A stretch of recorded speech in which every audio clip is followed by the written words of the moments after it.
ego is really the lower part of the soul. We're operating from the mind, the brain, and less from the heart. When we start working from the heart, in the end, people often say love is the answer. We want to explore as artists, like Picasso paints his picture.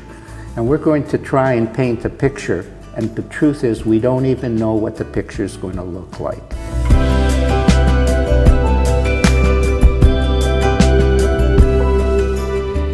So, when you were mentioning about love, having to love ourselves, to appreciate ourselves, is so important, because there's lots of people who talk about love, but they do a lot of harm to themselves. And that's kind of a bit of being mixed up in that until they can truly say. Let me try and explain that one, because that's a very valid. So you are a butterfly and you're experiencing the spirit, the love, but you still have to deal with the practicalities of the world. That's thought. So this world here is the world of thought. And my interpretation of thought, my understanding of thought, dictates how I can flow freely. So when I look at you, I'm seeing you through my thought. Mm-hmm. And that thought is painting you. And unfortunately, that's not who you are. You're not my image of who you are. This painting is not you. You are spirit. You are just as pure and beautiful and loving as I am. We are equally in that. You are beautiful. But if I paint you aren't beautiful, then that creates an image in my reality which is false. Ego. That ego is a false image of self-importance. I know more than you. I am better than you. I am higher than you. That is all nonsense. That's your personal thinking getting in the way of the spirit. The reality is we are in this planet to be together. Right. So. And even though I might have an understanding that you don't have, I guarantee you have an understanding that I don't have. Mm-hmm. I guarantee it. Mm-hmm. Mm-hmm. And that's why couples, you see one person in a marriage, one person is more dominant. Let's say they share more. The reason they're with this other person is that when they fall down, they're there. And they pick that person up. Maybe they don't need it that often, but when they need it, that person is there. Or they have a perception, a sensitivity towards something that for whatever reason I have a blind spot. And so they, you go, oh, that's interesting, that's compassion. Oh, is that what compassion is? I thought that was something else. And so they open you up. And then, of course, the biggest thing of all when you're with a partner is the love. People talk about love, sex. Is sex good? Do you have a good lifestyle? In reality, it's the quiet things of being with someone. Someone next to you in bed, not doing anything, just that sense of connected, that sitting, nothing to do that evening, but you're with your partner, and that is a beautiful evening. Mm-hmm. Those simple little innuendos bring into it. And it's the same with the children. Richard has 5 children and I have 3. And we were talking earlier about parenting. And that's the same way. The kids don't want you to push your reality on them. A lot of parents think that's their job. And of course, you're going to be the major influence in your kids at the earlier ages. But one of the tricks, what Richard alluded to, younger the kid, more spiritual. Mm-hmm. You notice everyone loves the baby coming out of the mother's womb. Well, it's pure spirit at that point, pretty much. Yeah, it's entered. But the second it's out, it's hard to get changed. Could be, yeah, especially if it's irritated. Exactly. It's true, it might cry. and that it hasn't cried for 9 months or whatever that process is, and then it comes up. But we know it melts the hearts of the toughest people. Everybody just melts and loves, and grandparents come into the process. And so the kid is spiritual, little less intellect, and then the intellect grows. So you could see the intellect is not the boogeyman, because that kid has to become acclimatized, independent, has to feed itself, has to talk, has to decide what type of life is going to be this thing. And I want to say a little bit off topic, but just it is on topic. I had this lady on our show, Addiction, Alcoholism, and Three Principles show, and she's the executive director of a clinic, and she went to visit her mother, who was 95 around, and the daughter, her sister, said to her mother, "Oh, Mom, you're so special," because she has this Alzheimer's and stuff. But she, in the moments of clarity, she says, "Oh, Mom, you're so special." And the mother turned with big eyes, "No, I'm not special. I'm unique." And I thought, oh yeah, the kids are not special. They're unique in their expression of who they are. Each one, as you know, same parents, no comparison in the realities of the uniqueness of the expression. And that's spirit. Right. You're unique. That uniqueness has to be explored. You're an explorer. Or, as we were attesting, artist you are.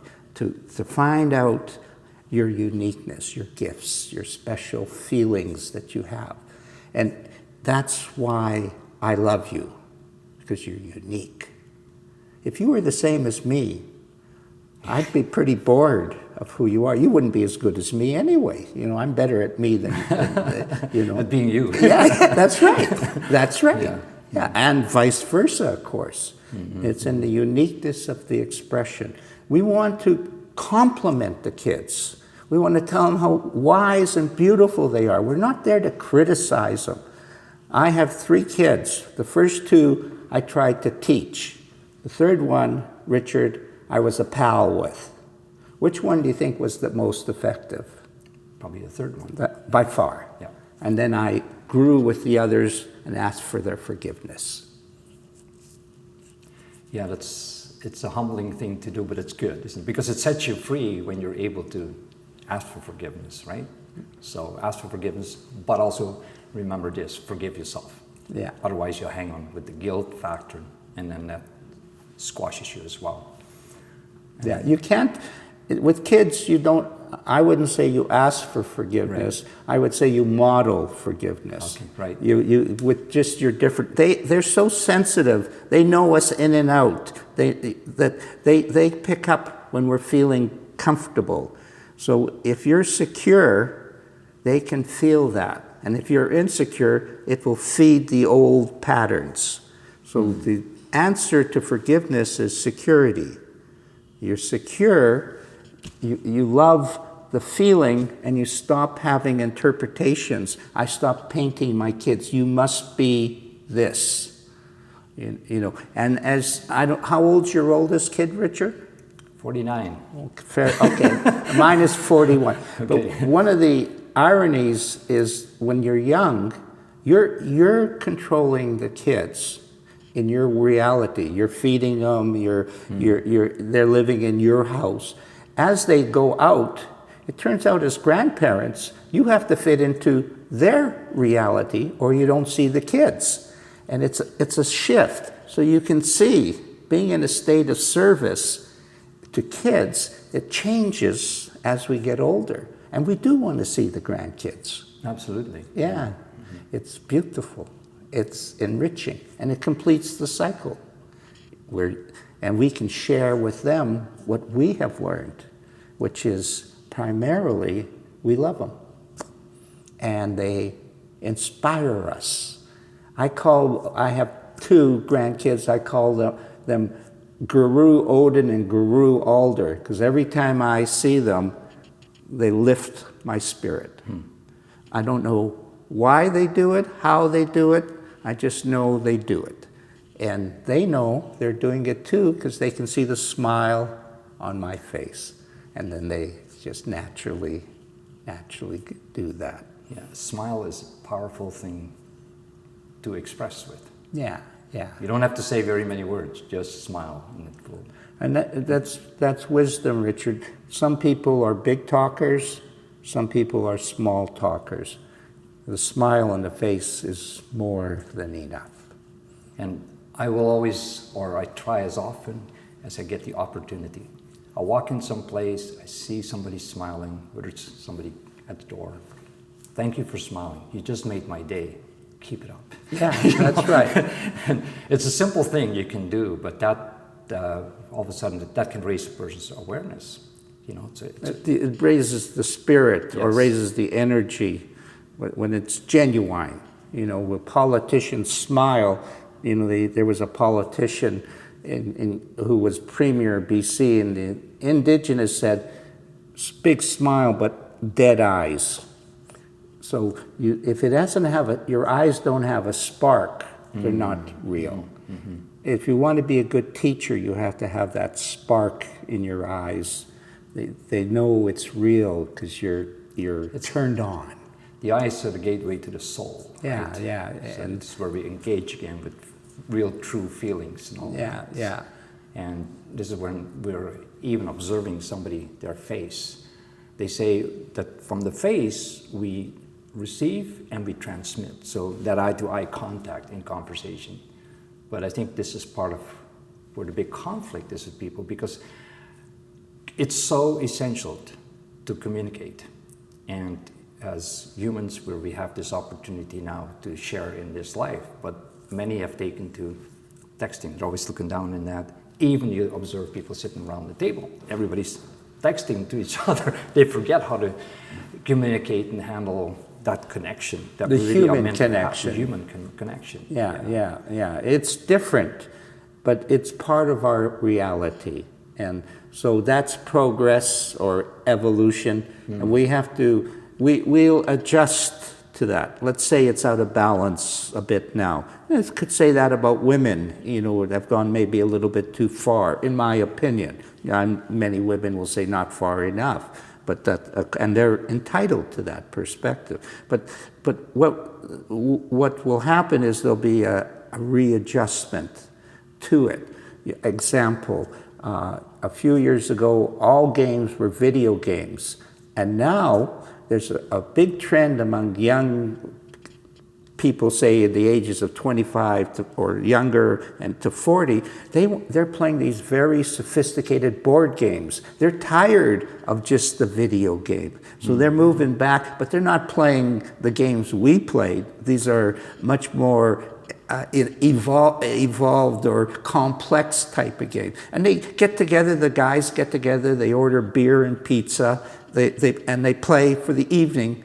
It's a beautiful sharing. So they said, and I said, well, why are you doing that? And he said, well, it's just more fun to play on the board with the guys, and you could see it's what you're talking about, a family friendship type of feeling, the board game, and they're guys, they're having fun, they're having a boys' night out and having a lot of fun at it. Mm-hmm. And I said, wow, but I wouldn't play it because it looked awful complicated, type of thing. So we are going to see we must understand that what life is now does not mean then. I was talking to Richard earlier on in 1969. I was at Woodstock. What the world was then, which in my mind was one of the most strongest influences the world has ever experienced, and nobody talks about it because it's already in the past. But it is what has allowed all the freedoms that the young people are experiencing. and they go back and they listen to the music of that era and they say, oh, I wish the music was so good. I wish I was born in that era, and so on. But it was an evolvement. So what happened was the hippies wanted peace and love and freedom and exploration. And then at a certain stage, everybody grew long hair, and everybody just went into it for sex. Well, it looks like fun. I can get sex. That's all I really want, so I'll look like a hippie. I'm not a hippie, but I'll look like a hippie. And then it evolved that they re-entered society. And then I mentioned to Richard, the whole computer revolution comes from hippies. And that's, Bill Gates was just a big hippie, and he went into IBM, and they said he smelled terrible. Long hair, smelled terrible, but he's the second richest man in the world now. Wow. Type of thing. He just was a hippie.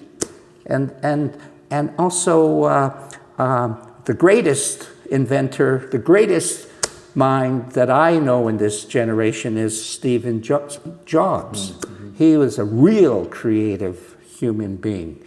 And he did LSD and stuff like that and explored and did all this stuff. But he didn't allow the restrictions of the world. See, he kept breaking the mold. That's why Apple is the richest or one of the richest companies in the world, is because of him, his creativity. And since then, it's still riding on that, but it's not creative anymore. It's lost that spark. Not meaning that it's dead or anything like that, but it's just moving at a much slower pace because the brilliance of Stephen Jobs is lost.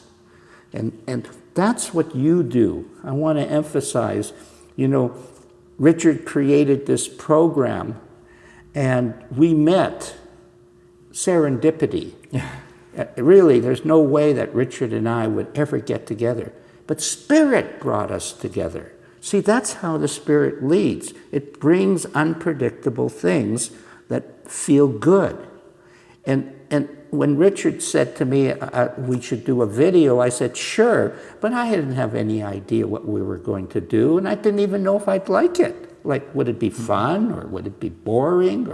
But the Spirit answered those questions and brought a connection, very much like marriage, meeting a woman. It's not really you who choose, it's more like Spirit chooses, and you go, that might be nice. And so we got together, and this was created. It was all created from Spirit, and it's still created from Spirit. And if you listen to our first talk, it's different than this talk, because now Richard has grown and I've grown. So we're not even the same, even though the first talk was only a few weeks ago, this is not even the same. So it's Spirit, it's creative, it's artists playing, common feelings. Richard's language is different than mine. It doesn't matter. Richard's background is different than mine. It doesn't matter. Richard has a whole different lifestyle than I have. It doesn't matter. We come together in a common feeling, and that common feeling, if it's positive, is Spirit. Right. And Richard, it has to be positive if it's spiritual. If it's negative, it's psychological, and it's insecurity and fear. Mm-hmm. And that's where the world is lost. The world is lost in insecurity and fear and worshiping it and creating and talking about it. You have to stop talking about what creates insecurity and fear and how it dominates us as human beings. And I believe that what we see all around in this world today, they want to limit your ability to think from your own, let's say, expression from your own heart, to express yourself, or to do anything. And it's all about creating conformity. That's right. To the standards, which really they want to implement at a global level. So it's creating a lot of stress. But it's more important to think, just like when we mentioned about the butterfly, it's a transformation. So where you're at doesn't have to limit you, and from the ego. So set yourself free, okay? So take it to another level. Awaken to the fact that you're not the ego. You're more than that. And you can be released from that prison, okay? And therefore we have the option now to look at things and say, no, I'm not that. I know that was in my own struggles. I had to. Everybody struggles. I was labeled in so many different ways. Everybody. Limited. The definition of everybody. Yeah, times there was just tears flowing from me. I am not that. But that's the most important, to be able to know that for yourself, okay? So whatever label you've taken on or others have put on you, you're not that.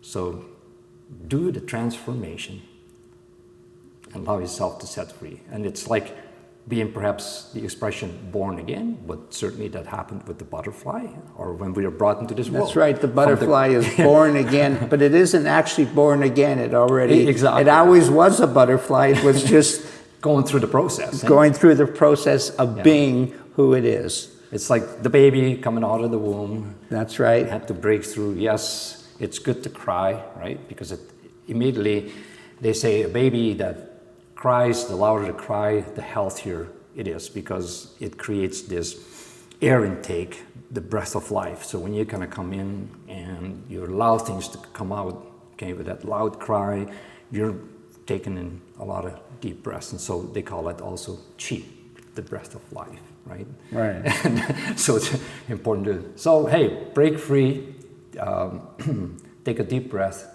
right? Allow yourself to break through and move on to the next stage. And that's where the goodies are. Mm-hmm. 2 days ago, this lady contacted me and said, do you do one-to-one sessions? She was in Florida.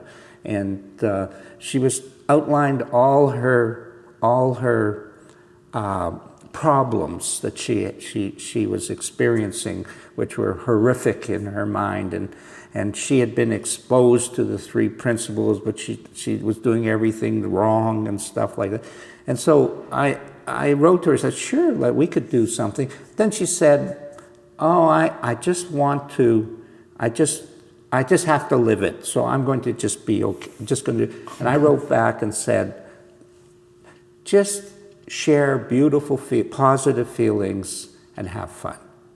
And in what Richard's talking about, that's the freedom. You are keeping yourself prisoner with that thinking. And the moment she realized she could have a good time, the session was over. Mm-hmm.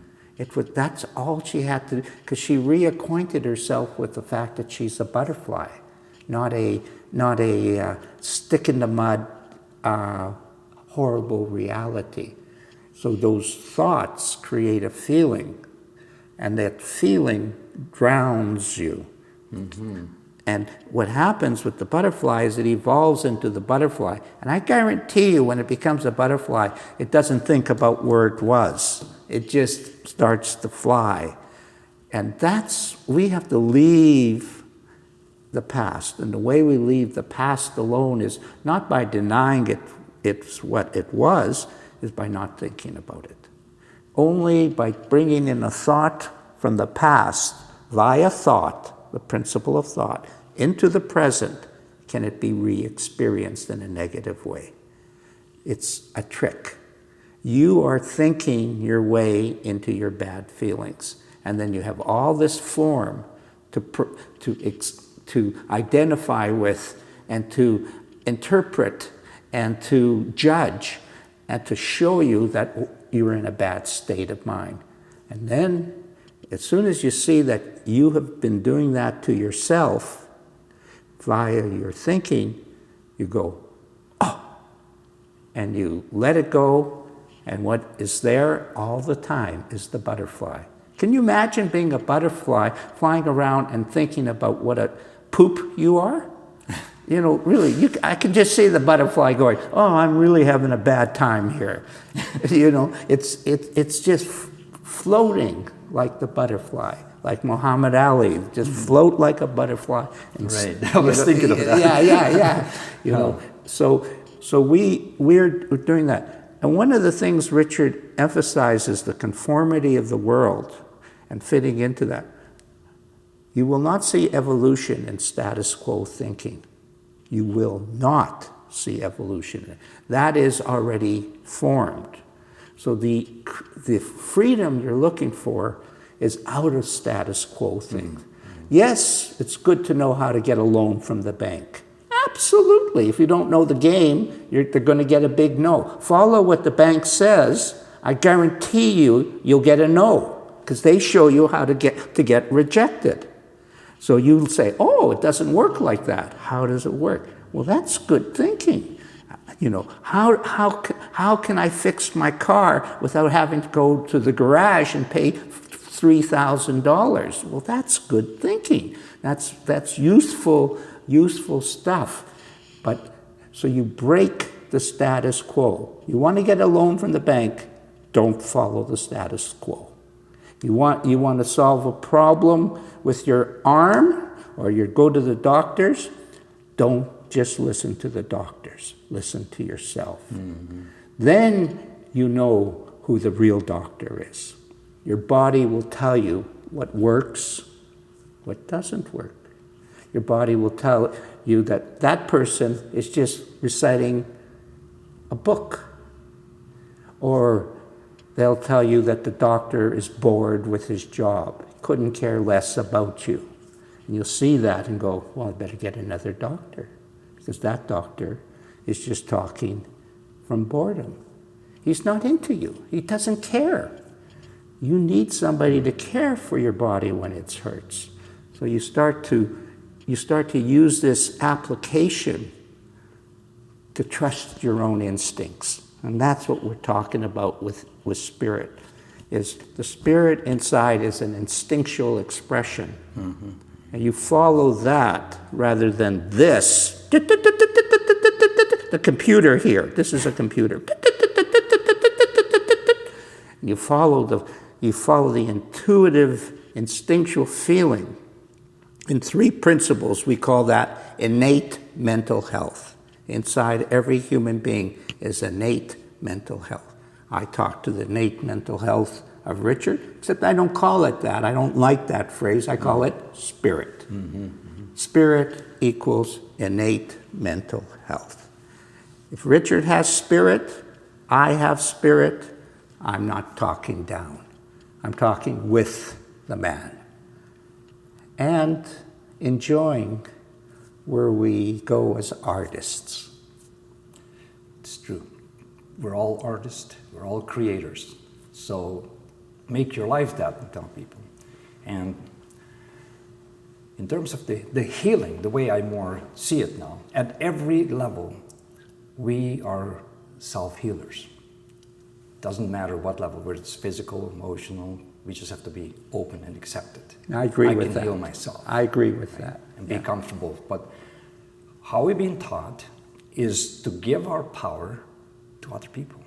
So when we come from that spirit side of things, it's a state of being, of knowingness. So then when you know everything.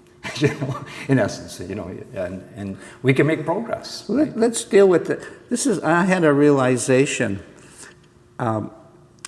This really made a difference to me. Like this oneness concept. We obviously see ourselves as separate, and then we see spirit, and then we connect to it. But when we disappear, and we realize that it's not we are spirit, or we are God, but it's not we the person, we the thinking. It's a one. It's not spirit and me, it's just one. And if I am one, so spirit doesn't work from my little spirit to Mr. Big Spirit. It just works, I am Big Spirit. And if it comes at that point, it's got to be good, because that you could see that big spirit would not intentionally hurt yourself. Mm-hmm. And then we start to follow our feelings, our intuition, mm-hmm. because we trust big spirit more than we trust little mind. And that is a breakthrough. That is a breakthrough. So when Richard and I met, which was a serendipity moment, that was big spirit. And here was the interesting part. Neither of us questioned it. You see, he recognized it, so that came from Richard. If he wouldn't have recognized it, we would never have met like this. And then when he brought it up, I recognized that that was something that my feeling told me would be good. So I said yes. And then I went to LA and came back, and then it just happened. That's big spirit. It just happened. Little spirit is, I don't think so. I have an opinion about that.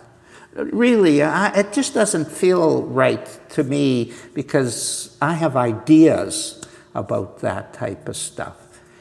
That's the interference. That's the pollution. That's the distortion. You have to give up Mr. Noisy to hear Mr. Quiet. Mm-hmm. Mr. Quiet, big spirit, who you are. Mr. Noisy, no, I'm more important than big spirit. And I have a big opinion about what big spirit is. So don't tell me I don't know what I'm talking about, when I do, for sure, know what I'm talking about. And if you disagree with me, I'm going to get really pissed off with you, Richard. I'm telling you right now. You can feel it. Can you feel the level come down? Mm-hmm. There you go. See? It was right there. Level come. Massive laughter, right? Yeah. So sometimes when we take that seriousness, that we really believe in the I am and the ego, who we are and what we do and so on, we need to have a good laugh at this stuff. Laugh it off. Like a lot of things that we consider serious and laugh it off. And that's a big healer too, right? We let go when we laugh, breathe it out essentially. Yeah. And we see how silly perhaps it is that our minds, they say, this busy chatter that we get takes us there. And when we let go, we're free ourselves, and we can move on in life. So Harry, where can people find you? My website is acttraining.biz. Of course, my book can be purchased from Amazon. They're not ordering the book, they're ordering the ebook. They can get it for free or a very lower cost. And as you are aware, with addiction, money is a big factor. A lot of them don't have much of that. Well, wonderful to be able to share this topic, and I hope it was of interest to the audience. So please share it with those you love, other people. Make some comments. If you have any questions, we would love to hear from you. Thank you once again. Enjoy the day.